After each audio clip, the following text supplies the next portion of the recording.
Rescue the Republic, an event we both participated in from different sides of the stage. I was there as press, and you did a little bit of stand-up.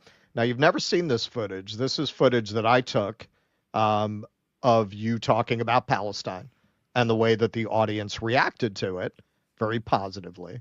You were, as far as I know, you were literally the only person who went on stage for that entire event and made that kind of a statement. And then I interviewed some Maga for Palestine people about it. So it was about 2.5 minutes. Right now, there's a wave of censorship happening in protest. That means we have to stand up for the right of protest for pro-Palestinian protesters. Because if they can shut them down, they can shut us down. And the people who want to shut down the pro-Palestinian protesters say, well, those college protesters, they don't even know what they're protesting for. And it's a good thing they don't, because if they did, they'd be fucking right. I have my Zionist friends who try to get me to go along with Israel. They say to me, they go, Jimmy, you know, I know you support the LGBTQ. You know who doesn't? Hamas. Hamas doesn't support gay people. What do you say to that, Jimmy? I say, oh, I guess we should slaughter their children. Anyway. People say that Israel's the only democracy in the Middle East. You know why? Because we overthrew all the other fucking democracies so we could steal their oil.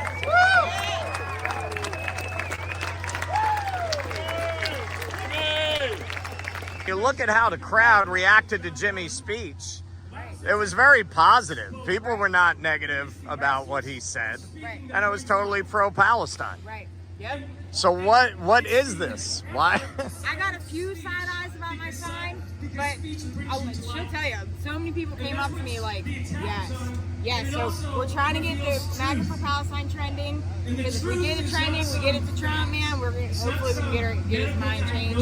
I think if the pro-life movement can get him to overturn Roe, I think Maga for Palestine can get him to do some shit, you know, and really, I think we can get something going. I really, really do. Look, Trump did brag about no war under him. That's him. So he likes to brag. So if you give him encouragement, like nobody does no war better than Trump, he'll be like, that's right, nobody does no war. First time around, we didn't really know what we were going to get.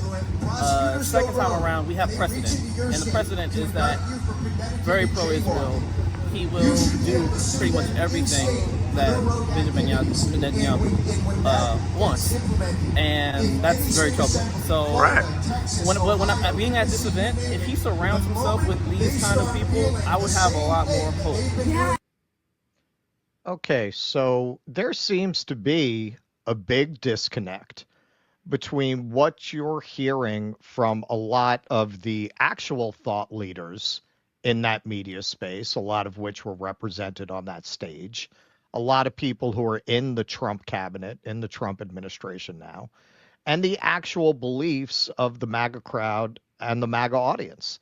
What can we do about that? And why do you think that the leadership is on such a different page from their actual followers? My experience from being at these events is the people we just showed represent the majority of the people at these events. Yeah, and that's it's sad that I thought it was a missed opportunity for the people at that rally to come out against war and the war in Gaza, and that seems to be a blind spot for them. And I think, you know, I think Trump would have put in, I don't know. But, you know, Trump's rhetoric is over the top pro-Israel. But I think a lot of that is him trying to get elected and trying to get $100 million from Miriam Allison, and because they bankrupted him with lawfare or came close. And so, you know, I unearthed this recording of Donald Trump saying that he found out very quickly. He became friends with the head of the PLO. He looked at him as almost like a father figure. And he found out that it was Benjamin Netanyahu that was the impediment to peace in Israel Palestine. It wasn't the Palestinians, as the media makes you think, that they're the crazy terrorists and they're the warmongers. And it turns out he figured out it was Benjamin Netanyahu. And so going in with that, you would hope that Donald Trump would stop Benjamin Netanyahu from doing what he's doing. But, AIPAC has a control on not, even if Donald Trump doesn't have to worry about running for election again, the Senate and the Congress does. So he's have to, figure out a way to get around that. And the AIPAC has a stranglehold. So I would be, if you listen to his rhetoric, you would think, wow, it is going to be the same. He's going to be the same as Kamala Harris and Joe Biden. But that video, that audio that I heard gave me hope. So there's at least hope that he's going to, just like that woman said, well, if you tell Trump that nobody's better at ending wars or not doing war, he'll, and so there's at least a chance with him. And so there was no chance with Kamala Harris and Joe Biden at all, and Tim Walz, and there was no chance. So at least there's a chance. And but we'll see. I think right now they're trying to get Donald Trump into a place where he can't help but start a war in Iran, or they might even try to start it. Yeah, they might get it going immediately. Get it going before he gets in. So we'll see. But yeah, that was. I appreciate you doing those interviews. That really is very comforting to me to see those people agree with me, and that's what I'm talking about, right? That the MAGA supporters they share a lot of the same values that we do. They're anti-interventionists. They see what's the stranglehold that Israel has on our government, and they're the ones starting the wars in the Middle East. And so I think there's a lot of room to work.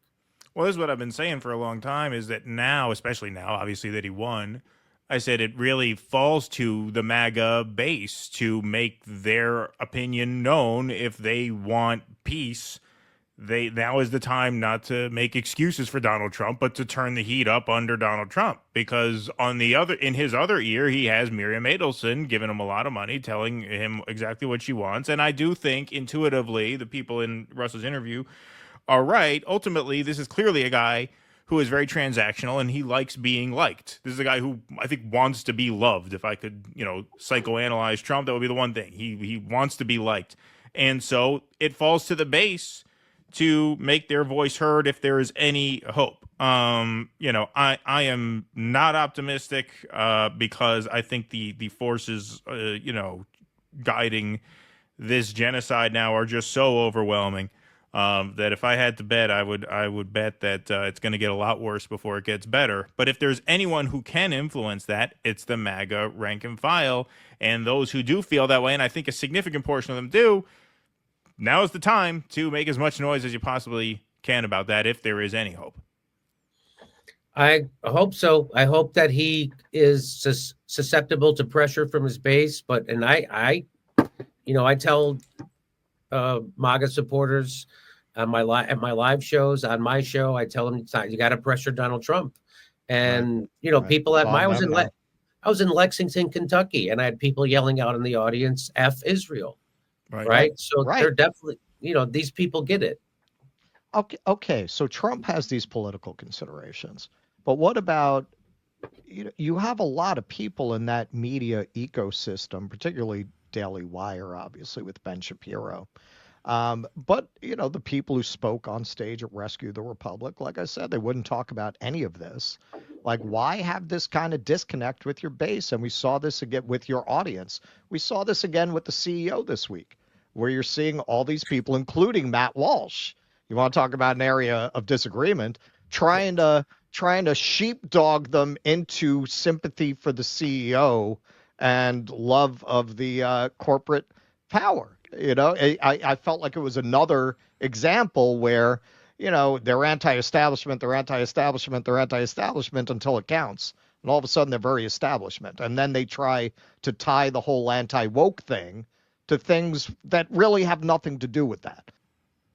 Yeah, no. Acknowledging the anger that the American people have for the oligarchy, people making $10, $20, $50 million a year out of denying people health care that they paid for, and by killing people with a pen instead of a gun. That's what the health insurance industry Right. does. They kill people with a pen, and they bankrupt them, and they make the last days of their lives miserable. And so that's just them being out of touch. That's them, a complete. I think I did, do a segment on this, and Matt Walsh was part of it. Yeah. This is not about wokeness. This is the one thing this is another thing that unites the left and the right. We've all been screwed over by our health. In fact, that's why, the majority of Americans now, quote liberal, quote conservative, all agree that the government has a responsibility to guarantee health care to people. Right. They've been through, and if you find someone who loves their health insurance, it's that I'm guarantee you that's someone who hasn't been seriously ill or had a relative that's been seriously ill. Because and now they have Medicare Part D, which is now, private insurance and getting its dirty fingers into Medicare, and they're doing the same shit to those people on Medicare. So, my solution to all this is the public option. Why not? What could possibly? How could you possibly be against people having choice to choose a non-commercial insurance, or they can stay with their commercial insurance? Sure. It's up to Sure. how could you possibly That's be basically against what they that? have in Australia. Yeah, and that's what, by the way, what Tulsi was. She never gave up on Medicare for all, like people said. She was proposing the Australian model, where everybody has it's even a little different than that. That everybody is guaranteed, everybody pays in, everybody has a guarantee of basic health care, and then you can buy it if you want to get like a private room. It's supplemental, You can have supplemental, right? So, which I think has a much better chance of actually passing as legislation. And so it was more pragmatic, but so that was just another smear of her. And there's plenty of stuff to disagree with Tulsi on. You don't have to fucking make stuff up. So anyway, but I think it's a big swing and a miss by the right-wing media sphere that they don't understand what's actually going on. Just like the big swing and the miss with the left-wing media sphere when they chose to demonize Maga instead of what Michael Moore said in 2016 was that these people are frustrated, they've been screwed over, and here's a guy saying he's going to throw a brick through the window of the establishment, and so they're excited. That's exactly what this Luigi thing is. There's a guy throwing a brick through the window of the establishment, and people are cheering it on, and so they're missing it. So just like the left wing missed it, the right wing media sphere is missing it, but you aren't missing it, I'm not missing it, and the country's not missing it. Please clap.